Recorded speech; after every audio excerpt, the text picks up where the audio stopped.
సత్యసాయి అదేవిధంగా Sriram Reddy water supply CPW schemes ద్వారా 2500 గ్రామాలకు తాగునీరు అందిస్తున్నారు. మరి ఇంత కష్టపడి పనిచేశారు, కరోనాలో కూడా కష్టపడి పనిచేశారు. ఇప్పటికి 12 రోజులైంది వీళ్ళు సమ్మె చేస్తున్నారు, ప్రజలకు ఇబ్బంది వస్తూ ఉంది. ఇప్పుడు బిందెలతో ప్రదర్శన చేస్తున్నారు. మరి ప్రజాప్రతినిధులందరూ కూడా ప్రభుత్వం మరి ఎక్కడ పట్టించుకోవడం లేదా అంటే వాళ్ళైతే మేము డబ్బు శాంక్షన్ చేశామని చెప్తున్నారు.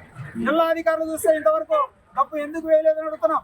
వాళ్ళు ప్రకటన ఇచ్చారు పత్రికలు, మేము ఇంత డబ్బు శాంక్షన్ చేశామని. మరి జిల్లా అధికారులు ఎందుకు పట్టించుకోవడం లేదు?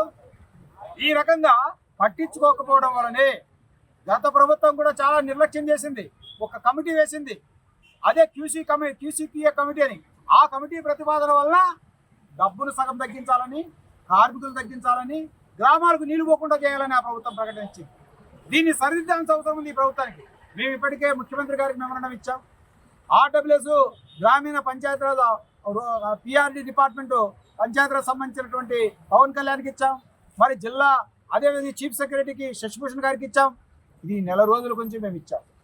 ప్రభుత్వం స్పందిస్తామంటున్నారు, ఆయన స్పందిస్తామంటున్నారు, కింద మాత్రం ఇక్కడేం జీతాలు రావడం లేదు. ఎందుకు ఇది జరుగుతుందని చెప్పేసి మేము అంటున్నాం.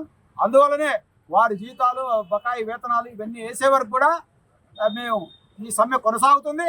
ప్రజలకు ఇబ్బంది కాకుండా చూసుకోవాల్సిన బాధ్యత ప్రభుత్వం ఉంది. ఈరోజు చాలామంది అక్కడ వరదలు వచ్చినాయి అంటున్నాం, అందరం బాధపడినాం. వరదలు వచ్చినాయి, మనమందరం కూడా సహాయం చేశాం.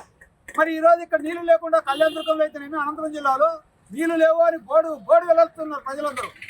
మరి ఈ సమస్య పరిష్కారం చేయలేరా?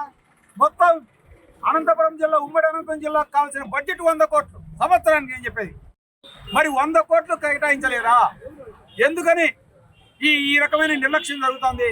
నిర్లక్ష్యం వీడి తక్షణం కార్మికుల బకాయిలన్నీ చెల్లించాలని చెప్పేసి మరొకసారి ప్రభుత్వాన్ని విజ్ఞప్తి. మరిన్ని వీడియోస్ కోసం ఛానల్ ని సబ్స్క్రైబ్ చేయండి, లేటెస్ట్ అప్డేట్స్ కోసం వాట్సాప్ ఛానల్ ని ఫాలో చేయండి అండ్ లింక్ డిస్క్రిప్షన్ లో ఉంది.